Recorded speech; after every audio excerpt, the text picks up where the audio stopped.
இட்லி எப்பா இட்லி போட்ட ஏசமான எவ்வளவு பெரிய பூகம் வந்தாலும் சரிடா நீ ஒரு ஆள் எஸ்கேப் ஆயிருப்பா.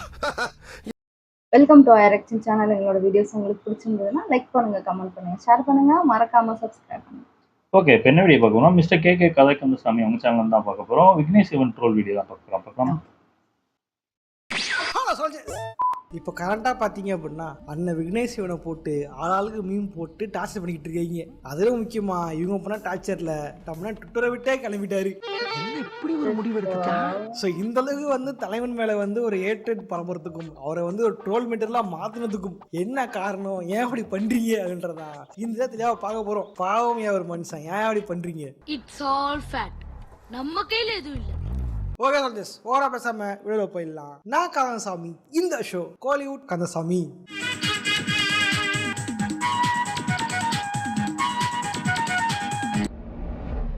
முதல்ல நம்ம அண்ணனோட ஊட்டுகள்ல இருந்து ஆரம்பிப்போம். செக்கில ஆட்டின சுத்தமான உருட்டு. இப்போ இந்த பறப்பது யாருன்னு பாத்தீங்க அப்படின்னா வேற தலை ஃபேன்ஸ் தான். ஏன் அப்படின்னா இவர் தலையை பத்தி ஒரு ஊட்டி இருந்திருப்பாரு. நம்ம மொட்டமா இருக்காரு தெரியுமா? அவர் வந்து வருஷம் வந்து ஒரு டாக்டர்ஸ் எல்லாம் வச்சு ஒரு ரவுண்டு டேபிள் போடுவாரு, ரவுண்ட் டேபிள் கான்ஃபரன்ஸ் போடுவாரு. அந்த மாதிரி கான்ஃபரன்ஸ் போடும் போது அதுல நம்ம தலைவரும் கலந்து கொண்டு இருந்தார். அப்ப என்ன ஆச்சுன்னா வந்து சொல்லியிருப்பாரு, தலை விடாமச்சு படம் போது ஆக்சுவலி இவதான் அந்த படம் எடுக்க வேண்டியது, ஏங்க எடுக்க முட்டிங்க அப்படின்னு கேள்வி கேட்டாங்க. அந்த கொடுமையை வாயால எப்படி சொல்லுவேன்? அதுக்கு தலைவன் சொல்லியிருப்பாரு, நான் வந்து ஸ்கிரிப்ட் இது பண்ணேன், தலைக்கிட்ட சொன்னேன், தலை வந்து ஓகே சொல்லிட்டா. அப்படி ஆனா வந்து இந்த ப்ரொடக்ஷன் கம்பெனி தான் பிடிக்கலன்ட்டாங்க, அதனாலதான் பிரச்சனை ஆயிடுச்சுன்னு சொல்லியிருப்பாரு. இது ஆக்ஷன் மேடம், இது ஆக்ஷன். இதை விட முக்கியமா ஆக்சுவலி இதுவே உருட்டுதான், நான் பேடி சொல்றேன் உங்களுக்கு சொல்லுவோம். இதை விட முக்கியமா நான் வந்து பாத்தீங்க அப்படின்னா என்ன எழுதினார் படத்தோட ஷூட்டிங் டைம்ல அவர் வந்து என்ன சொன்னாரு அப்படின்னா, நானும் எழுதப்பா நான் பார்த்தேன், அதை பார்த்தேன்னு ரொம்ப நல்லா இருந்துச்சு, அந்த மாதிரி நெகட்டிவ் சைடோ படம் எடுக்கலாம்ன்ற மாதிரி வந்து தலை சொன்னாரு அப்படின்ட்டு ஹீரோ சொல்லியிருப்பாரு. இதெல்லாம் உருட்டு இருக்கே, ரெண்டு படம் ஒரே இயர்ல. சி அதான் பிரச்சனையே. இதுல என்ன இருக்கு, ஒரே வருஷத்துல ரிலீஸ் ஆகுதுன்னா ஷூட்டிங் முன்னப்பண்ண எடுத்திருப்பாங்க, அதே மாதிரி ரிலீஸும் முன்னப்பண்ணா ஆயிருக்கும். ரிலீஸும் முன்னப்பண்ணா இருக்கும்ல, அது எப்படி தெரியுமா? எப்படி? நானோட தான் ரிலீஸ் ஆனது அக்டோபர் 21, 2015. ஆனா என்ன அறிந்தால் 2015 பிப்ரவரி 5 ரிலீஸ் ஆயிடுச்சு. ஒரே மர்மமா இருக்கு, இவன் எப்படி முட்டை அடிக்கிறது முன்கூட்டியே தெரிஞ்ச மாதிரி வந்தா? எப்படி அக்டோபர்ல ரிலீஸ் ஆக போற படத்தை பார்த்துட்டு பிப்ரவரிக்கு முன்னாடியே வந்து தலை சொல்லியிருந்திருப்பாரு. டைம் டேபிள் படி பார்த்துட்டு வந்தாரா அப்படின்றதா தெரியல. ஆனா ஏக்கர் கணக்கில் எல்லாம் பேசக்கூடாது. இந்த மாதிரி வந்து தலைவன் வந்து ஸ்டேட்மெண்ட் கொடுத்ததுனால கீழே தலை ஃபேன்ஸ் வந்து எனக்கே காது குத்துறியா நீ அப்படின்ட்டு ஆளாளுக்கு வந்து மீன் படம் ஆரம்பிச்சாங்க. ஏன்னா இவர் தான் எடுக்க வேண்டியதா இருந்துச்சு. லைக்காவும் தலையும் சேர்ந்து எடுக்க வேண்டிய படம் தெரியுமா? ஓகே, அதான் இப்படி முடிச்ச மாதிரிச்சு. பட் அதுக்கு முன்னாடி வந்து பிளான் பண்ண ப்ராஜெக்ட் வந்து விக்னேஷ் வந்தான். அதனாலதான் தலைவன் பாத்தீங்க அப்படின்னா ட்விட்டர் பேஜ் எல்லாம் வந்து தலையோட போட்டோ எல்லாம் போட்டு வச்சிருப்பாரு. யாரோ போட்டிருப்பாரு நினைக்கிறேன், ஏகே அது படத்துல டைரக்டர் நானு அப்படிலாம் ட்விட்டர்ல போட்டிருந்தாரு நினைக்கிறேன். அதே மாதிரி விக்னேஷ் சிவன் அவரோட ஃபேஸ்புக் கவர் பேஜ் எல்லாம் போட்டிருந்தாரு. ஃபேஸ்புக் கவர் பேஜ்ல போட்டிருந்தாரா? அவெல்லாம் போட்டிருக்கும் போது திடீர்னு அண்ணனுக்கு வந்து ஒரு இடி விழுற மாதிரி டாக்டர் வந்து மாத்தி விட்டாங்க. அதுவே வந்து தலை ஃபேன்ஸ் மத்தியில வந்து சலசலப்பா இருந்துச்சு. ஏன் அவரை தூக்கிட்டாங்க, என்னாச்சு ஏதாச்சு அப்படின்ட்டு. அது காரணம் சொல்லியிருப்பாரு. நான் வந்து இந்த ப்ரொடியூசரா தூக்கிட்டாங்க சொன்னாரு தெரியுமா?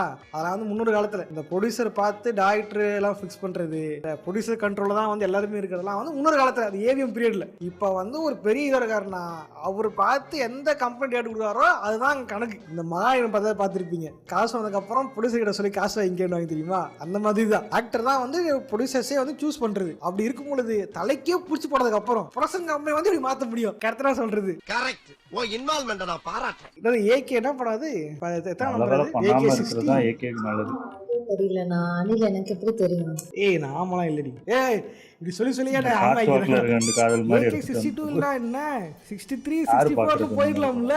என்ன சொல்றது கரெக்டா? இதெல்லாம் வந்து சில பேர் என்ன சொல்றாங்கன்னா வந்து ஒரு சொன்ன கதை தலைக்கே பிடிக்கல போல, அதான் வேணான்னு சொல்லிட்டாரு போலன்ட்டு பேசிக்கிறாங்க. சொல்ல பேசிக்கிறாங்க, ஓகேவா? அப்படின்னு ட்விட்டர்ல 4 பேர் கேட்டிருக்காங்க. இதே மாதிரி பாத்தீங்க அப்படின்னா இந்த ரவுண்ட் டேபிள் கான்ஃபரன்ஸே வந்து அதுவே ட்ரோல் மெட்டீரியலா மாறிடுச்சு. பாவமே அண்ணன், அவரும் ஒரு டைரக்டர் தானே, நானும் டைரக்டர் தான் அப்படின்ட்டு வந்து உட்கார்ந்து இருந்தாரு. பண்ணாரு. இவங்க என்ன பண்ணாங்க, என்ன மீம் போட்டு கலாய்க்கிறாங்க அப்படின்னா, அது பேர் வந்து mega pan India directors round table 2024. Pan இண்டியானா பேன் இண்டியா அர்த்தம் கிடையாது. அதாவது தமிழ்நாட்டுல இருந்து ஒருத்தர், கேரளால இருந்து ஒருத்தர், ஆந்திரால இருந்து ஒருத்தர், இந்தியில இருந்து ஒருத்தர் அப்படின்ற மாதிரி இந்தியா ஃபுல்லாகிற டைரக்டர்ஸ்லாம் வச்சு ரவுண்ட் டேபிள் போடுறதான் கான்செப்ட். என்னங்க அப்படின்னா, அது வந்து ஒவ்வொரு டைரக்டருமே 2024 ஆளாளுக்கு ஒரு படம் கொடுத்து ஒரு பேசப்பட டேரக்டரா மாறி இருப்பாங்க. அதே ரவுண்ட் டேபிள்ல லிஜோ ஜோசன் டேரக்டர் இருந்திருப்பாரு. அவர் மலையாளத்துல வந்து மலைக்கோட்டை வாலிபன் ஒரு படம் கொடுத்திருப்பாரு இந்த 2024. இதே மாதிரி வந்து அதே ரவுண்ட் டேபிள்ல ராஜ்குமார் பெரியசாமி இருந்திருப்பாரு.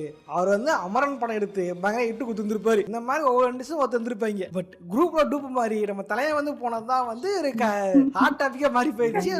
மாத்தி விட்டுருச்சு. நண்பர்களே வேற ஒண்ணு இல்ல, இல்ல இவருக்காவது தெரிய வேண்டாமா? ஏன்னா தலைவனுக்கு வந்து ஒரு பெரிய hit கொடுத்துட்டு போயிடலாம். காத்தாவ 2 காதல். அது எப்போ வந்துச்சு அப்படின்னா 2020 வந்துச்சு. 2020 எப்போ அப்படின்னா அர்த்தம் போன வருஷமும் படம் வரல, இந்த வருஷமும் படம் வரல, இதோட அடுத்த வருஷம் தான் தலைவனுக்கு படம் வரும் போல. லிக்கு மாத்திட்டு இருக்காரு. லவ் இன்சூரன்ஸ் கம்பெனி நம்ம வந்து கே ஒரு கம்பெனி கே போட்டாரு. சி ஒரு வேலை இருக்குமோ அப்படின்னு பார்த்தா இந்த வருஷம் படமே எடுக்காத இவரை கூப்பிட்டு வந்து எதுக்கு இங்க உட்கார வச்சிங்க அப்படின்ட்டு ஆளாளுக்கு வந்து மீம் போட்டுக்கிட்டு இருக்கீங்க. அதான் தலைவர் வந்து குரூப்ல டூப்பா இருக்காரு அப்படின்ட்டு பயங்கரமா டோர்னமெண்ட்ல ஆயிட்டாரு. இது மட்டுமான்னு பார்த்தா மஞ்சிச்சு மீம் போற அளவுக்கு ஒரு டோர்னமெண்டரா மாறந்த காரணம் என்ன அப்படின்னா, இது மாதிரி நடந்த அந்த தனுஷ் விசஸ் நயன்தாரா மேட்டர் தான். அந்த டைம் பார்த்து இருந்திருக்கோம். ஒரு 10 நிமிஷத்துக்கு 10 கோடி கேட்கறாரு, காசு கேட்கறாரு அப்படின்ட்டு வந்து பிரச்சனை பண்ணிருப்பாங்க. அந்த டைம் வந்து பாத்தீங்க அப்படின்னா 2 பக்கமும் சப்போர்ட் இருந்துச்சு. ஆனா ட்விட்டர் பக்கம் போனீங்க அப்படின்னா தனுஷ் ஃபேன்ஸ்லாம் வந்து பச்சை பண்ண ஆரம்பிச்சிட்டாங்க. அந்த விக்னேஷ் சிவனும் வந்து போஸ்ட்லாம் போட்டு இருந்திருப்பாரு அவர் இன்ஸ்டாகிராம்ல. இப்பெல்லாம் டெலிட் பண்ணிட்டாரு நினைக்கிறேன். இது காரணம் சொல்லப்படுறது என்ன அப்படின்னா தனுஷ் ஃபேன்ஸ் பண்ண அந்த அட்ராசிட்டிஸ் தான். அது நான் சொல்ல ட்விட்டர்ல பார்த்தா நான் சொல்றேன். ஷேர் பண்ணி அவ்வளவுதான். வந்து நான் தான் சொன்னேன்னா சண்டை கிடையாது. ஏன்னா ஒரு குறிப்பிட்ட அமௌண்ட் தான் பாக்கணும்ட்டு 1.5 ஃபிலிம்ஸ் பிளான் பண்ணியிருந்தாங்க. என்னாச்சு அப்படின்னா நம்ம நயன்தாரா விக்னேஷ் சேர்ந்து லவ் பண்றேன்ற பேர்ல எடுத்த சாட்டியா மறுபடியும் எடுத்துக்கிட்டு இருந்தாங்க லவ் பண்றதுக்காக. அதனால வந்து ஏகப்பட்ட ப்ரொடக்ஷன் காசு செலவாகி போயிடுச்சு. அதனாலேயே வந்து பாத்தீங்கன்னா 10 கோடிக்கு வந்து செலவு அதிகமாகி போயிடுச்சு. இந்த 10 கோடி யாரு கொடுப்பா, அந்த 10 கோடி நீ தான் கொடுக்கணும் அப்படின்ட்டு இப்போ நஷ்டத்தை இப்ப ஈடு கட்டுறதுக்கோசம் கேக்குறாரு. அவர் மேல தப்பும் இல்லைங்க அப்படின்ட்டு ட்விட்டர்ல பல பேர் எழுதிட்டு இருந்தாங்க. ஆச்சு அது வலு சேர்க்கிற மாதிரி பாத்தீங்கன்னா வந்து இப்ப ரிலீஸ் தெரியுமா, Nayanthara beyond the fairy tale. இந்த கல்யாண சீரியல பாத்தீங்க அப்படின்னா கல்யாண சீரியல் அது கல்யாண வீடியோல பாத்தீங்க டாக்குமெண்ட்ரியா, அது கல்யாண வீடியோ தான். கல்யாணமான டாக்குமெண்ட்ரி, கல்யாண சீரியல் பத்தி டாக்குமெண்ட்ரி. தனுஷ் கால் பண்ணாரு, திட்டினாரு, அப்படி திட்டினாரு, 2 பேர் லவ் பண்றாங்களுக்கு தெரியாதா அப்படின்னு சொன்னாரு அப்படின்ட்டு அவங்களே ஒரு ஸ்டேட்மெண்ட் கொடுத்துருப்பாங்க. இதுல இருந்தே வந்து ஊரிசமாகிறது உண்மையா இருக்குமோ அப்படின்ட்டு. சோ அதுதான் காசுட்டு இது ஆனதுனால இவங்களுக்கு தான் சப்போர்ட்டா வந்து அப்படியே டம்மியாகி போயிடுச்சு. ஏன்னா இவங்களே கல்யாண சீடியே நெட்ஃபிளிக்ஸ் காசை வச்சிருக்காங்க. அதனால வந்து உங்களுக்கு இருந்த ஆதரவு கம்மியா போயிட்டு இப்ப நம்ம தனுஷனுக்கு வந்து ஆதரவு அதிகமாயிருச்சு. ராக்காயி விசஸ் ராயன் அப்படின்ட்டு அப்படின்னு மீன் போட்டுட்டு இருக்காங்க. இதெல்லாம் இருக்கட்டும்பா, இது அவங்க 2 பேர் வச்சுட்டேன். ஏன் நம்ம அண்ணனுக்கு அடிக்கிறாங்கன்னு கேட்டீங்கன்னா அதுதான் காரணம் இருக்குது. அண்ணனும் மணியும் சேர்த்து பண்ணாங்க அந்த வேலையை. அதனால வந்து காரை வச்சு ஆளா பார்த்தாங்க. இதே கொடுமை என்ன பண்ணா அந்த கல்யாணம் டாக்குமெண்ட் இருக்கு தெரியுமா, நான் நினைச்சேன் அப்படின்னா நம்ம நயன்தாரா அண்ணியும் விக்னேஷ் அண்ணனும் சேர்ந்து தான் வந்து அவங்கள பத்தின ஒரு முழுக்க இவங்களோ இப்படி ஸ்டார்ட் ஆச்சு அப்படின்ற இதுவா இருக்கும் அப்படின்னு பார்த்தா பேன் இண்டியா படம் நடிக்கிற சாருங்க மாதிரி கேமியோ கூடாம ஆக்கி வச்சிட்டாங்க. அந்த கதை முழுக்க பாத்தீங்க அப்படின்னா நயன்தாரா மேடம் பேஸ் பண்ணா கதை. அதுல கெஸ்ட் ரோல் கொடுத்த மாதிரி கடைசியில் தான் வந்தாரு விவேக் மகாதேவ் அப்படின்ற மாதிரி தான். நம்ம உள்ள வந்திருப்பாரு. இல்ல வேற வந்து தலை டவுன் தட்டிருப்பாங்க. அதெல்லாம் கட் பண்ணி போட்டு கலாச்சிட்டு இருக்கானுங்க. என்னோட ஃப்ரெண்டு ஷேர் பண்ண ஒரு செம ஃபன்னியான மீம் என்னன்னா, ஆஃப்டர் இந்த டாக்குமெண்ட்ரி ரிலீஸ் வந்து நயன்தாரா விக்னேஷ் சிவன் நிக்கிற மாதிரி போட்டோ, நயன்தாரா கழுத்தை வெட்டி விக்னேஷ் சிவனோட முடியும் விக்னேஷ் சிவன் எடுத்து நயன்தாரா வச்சிருந்தாங்க. This is the simple one story, என்னது the whole documentary explained in one meme அப்படின்னு போட்டிருந்தாங்க. ஆக்சுவலி அதான் நான் டாக்குமெண்ட்ரி பார்த்தேன். டாக்குமெண்ட்ரி ரிவ்யூ எடுத்துக்காதீங்க. டாக்குமெண்ட்ரி பார்த்தேன். மேரேஜ்ன்றது 2 பேரை பற்றின கதை தான் இருக்கணும். 2 பேர் சேர்ந்தான மேரேஜ். இப்போ எப்படி இவங்களுக்கு ஒரு கதை சொன்னாங்களோ அதான் அவருக்கும் ஒரு கதை சொல்லி அவர் இப்படி வந்தாருன்ற காமிச்சு அப்படி வச்சுன்னா கரெக்டாக இருந்திருக்கும், ஈக்குவலாக இருந்திருக்கும். ஈக்குவல் ஸ்பேஸ் கொடுக்காம நயன்தாராவுக்கு கல்யாணம் நடக்குது, அந்த கல்யாணம் எப்படி நடந்துச்சு அப்படின்ற மாதிரி தவிர இல்லை. ஆனால் பேசிக்காக நீ சொன்ன மாதிரி தான் ஈக்குவல் இம்பார்ட்டன்ஸ் கொடுக்காம வெறும் நயன்தாரா ஃபர்ஸ்ட் ஆஃப் பார்க்கவே ரொம்ப ஒரு மாதிரி மொக்கையாக இருந்துச்சு. செகண்ட் ஆஃப் ஒரு மாதிரி லவ்வா ஜாலியாக போச்சு. ஃபர்ஸ்ட் ஆஃப் ஃபுல்லாக வந்து அவங்களை இன்ட்ரடியூஸ் பண்ண டேரக்டர்ஸ், ப்ரொடியூசர்ஸ், அவங்களோட ப்ரொடியூசரோட பொண்ணு அப்படி இப்படின்னு தான் பேசிட்டு இருக்காங்க. நயன்தாரா இவ்வளோ டேலண்ட் அவங்களோட விக்னேஷ் சிவன் வந்ததும் தெரியல, போனதும் தெரியல. ஆமா, அவர் ஃபர்ஸ்ட் எடுத்த படத்துக்கு பேசவே இல்லை. அவர் எப்படி இண்டஸ்ட்ரிக்குள்ள வந்தாரு, அவரோட ஆம்பிஷன் என்னவா இருந்தது சும்மா ஏதோ பேசிக்கா நான் விக்னேஸ்வரன், எங்க அப்பா எப்படி எங்க அம்மா எப்படி சொல்லிட்டு எங்க அம்மா போலீஸ், அதெல்லாம் வந்து நான் 400 ரவுடி தானே வச்சு வெறும் 400 ரவுடி தான்லேன்னு தான் அவரோட கெரியரே ஸ்டார்ட் ஆன மாதிரி அப்படி போட்டாங்க. ஆனா காட்ட முடியாதுல, நஷ்டியார் இருக்காரு, என்ன பண்றது? ஆடடா 5 நிமிஷத்துக்கு முன்னால சொல்லிருக்கலாம்ல. ஸோ இந்த மாதிரி வந்து ஈக்குவல் பேஸ் கொடுக்காதே வந்து இந்த ட்ரோல் மெட்டீரியலுக்கு மெயின் ரீசனாக மாறி போயிடுச்சு. இதை வேற வந்து தலை ஃபேன்ஸ் ஒரு பக்கம், அந்த ரவுண்ட் டேபிள் ஒரு பக்கம், அவ போய் சொன்ன உருட்டு கதை ஒரு பக்கம்ட்டு பயங்கரமா வந்து தலைவனை மீம் போட்டு ட்ரோல் மெட்டீரியலாக மாத்திருச்சு. ஒரு மனுஷன் எதையாவது பண்ணி முன்னுக்கு வரலாம்னு பார்த்தா கால் வைக்கிற இடமெல்லாம் கண்ணி வெடி வைக்கிறாங்களே. சரி என்ன பண்றது, தலைவனே வந்து எடுத்தது ரொம்ப 3 படம் தானா, போடா போடு சூர்யா படம். அதை பத்தி பேசவே இல்லை, டாக்குமெண்ட்ல பேசவே இல்லை. ஒன்லி ஒன் 400 ரவுடி தான், அவ்வளவுதான். 400 ரவுடி தான் ஆரம்பிச்சு 400 ரவுடி தான் முடிச்சிட்டாங்க. அப்ப இந்த படம் வந்துச்சு காத்த வேண்டிய காதல், அது எங்க சொன்னாங்க? சாம் பத்திலாம் வந்துச்சா என்ன? இல்லையே. சாம் தான் நீ வாயை பொளந்து பாத்துருப்பீங்க. சொல்றியா? ஆமா, காட்டியிருந்தா கூட பார்த்துருப்பாங்க. சரி விடுங்க. இந்த மாதிரி அவளை கதையில் பார்த்தீங்க அப்படின்னா எடுத்தது போடா பொடி 400 ரவுடி தான், அப்புறம் வந்து தானா சந்தை கூட்டம், அப்புறம் காத்தா 2 கதை, 4 படம் தான் எடுத்திருக்காரு. 5வது படம் எடுக்க போறாரு. அதுக்குள்ளேயே வந்து படம் ப்ரொடியூஸ்லாம் பண்ணியிருந்திருப்பாரு. அதில் இருக்கிற கோபம் நடந்திருக்கும். இதில் பார்த்தீங்கன்னா தானா சந்தை கூட்டம் பார்த்தீங்க அப்படின்னா ரொம்ப எக்ஸ்பிரஷனாக இருந்துச்சு நம்ம சூர்யானந்தம் படம். ஏன்னா தமிழ் படத்தைக்குன்னு தூக்கின்னு போயிட்டு கருத கொலை பண்ற நம்ம அண்ணன் அக்ஷய் குமாரோட படம் தான் அது. அந்த படத்தை வந்து தமிழ்ல ரீமேக் பண்ணிருப்பாங்க. அண்ணன் வந்து நல்லா எடுப்பாருன்னு பார்த்தா அக்ஷய் குமார் அந்த பழி வாங்குறேன் அப்படின்ட்டு அந்த படத்தை கருத கொலை பண்ணிட்டாரு. கொடுங்க அந்த படம் சில பேர் பிடிக்காம போகலாம்.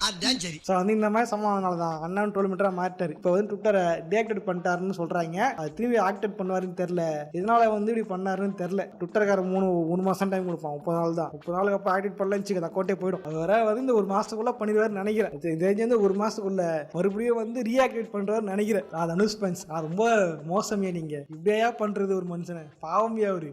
நீங்க பிரதரா பூமரா? பூமர் பேர் பேசுறீங்க. ஓகே சோல்ஜர்ஸ், இந்த வீடியோ பிடிச்சா லைக் பண்ணுங்க, ஃப்ரெண்ட்ஸாக ஷேர் பண்ணுங்க.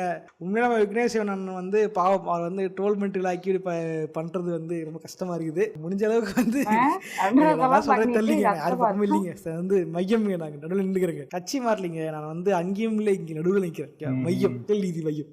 நான் எப்பவுமே இப்படி போவேன், இந்த பக்கம் இருக்கிறனால இந்த பக்கம் நினைக்காதீங்க. ஓகே சோல்ஜர்ஸ், வீடியோ பிடிச்சா லைக் பண்ணுங்க, ஃப்ரெண்ட்ஸாக ஷேர் பண்ணுங்க. இதே என்ன வீடியோ போடலாம் அப்படிங்கிறத காமெண்ட்ஸாக கமெண்ட் பண்ணுங்க. அப்புறம் போகிற சும்மா போதீங்க, லைக் சப்ஸ்கிரைப் பண்ணிட்டு போங்க. ஓகேவா? வீடியோ பார்த்தீங்க லைக் சப்ஸ்கிரைப் பண்ணிட்டு போங்கயா. இதே மாதிரியான இன்னொரு சுவாரஸ்யமாக சந்திக்கிறேன். போடுறேன், பாய். இப்போ நல்லா இருந்துச்சு.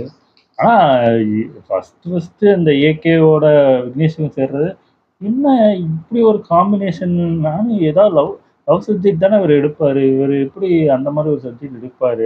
அஜித்துக்கும் அது செட் ஆகுமா அப்படிலாம் நானே யோசிச்சுட்டு இருந்தேன்.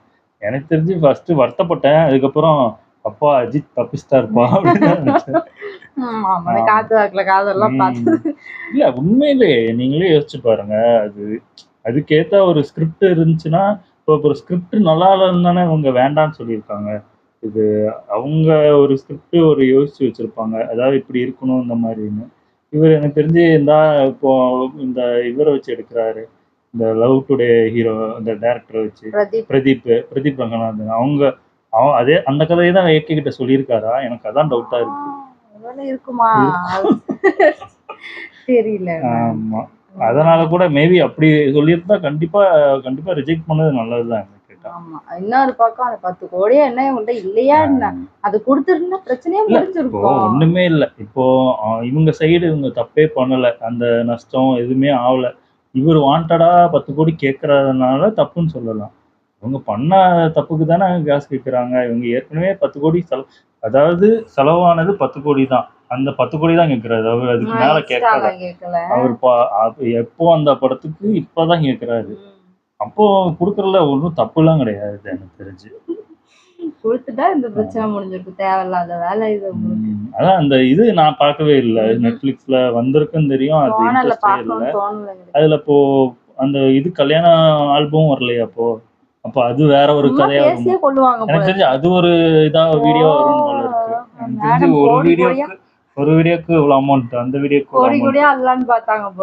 ஆனா எனக்கு தெரிஞ்சு பாவம், எனக்கு தெரிஞ்சு நயன்தாரா மட்டும் காட்டுறது ரொம்ப ரொம்ப தப்பான விஷயம். ஏன்னா அவங்களும் அவங்க ஹஸ்பண்ட் ஒய்ஃப் அவங்களோட கதை தானே வருது.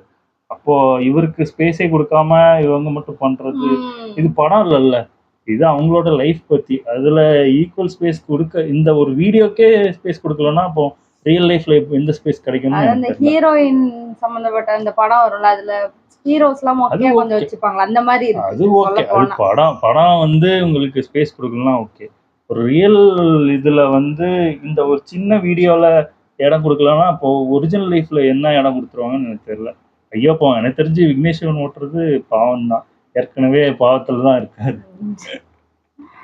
நல்லா இருந்துச்சு. ஓகே. எங்க வீடியோஸ் உங்களுக்கு பிடிச்சிருந்தா லைக் பண்ணுங்க, ஷேர் பண்ணுங்க, கமெண்ட் பண்ணுங்க, மறக்காம சப்ஸ்கிரைப் பண்ணுங்க. எல்லாருக்கும்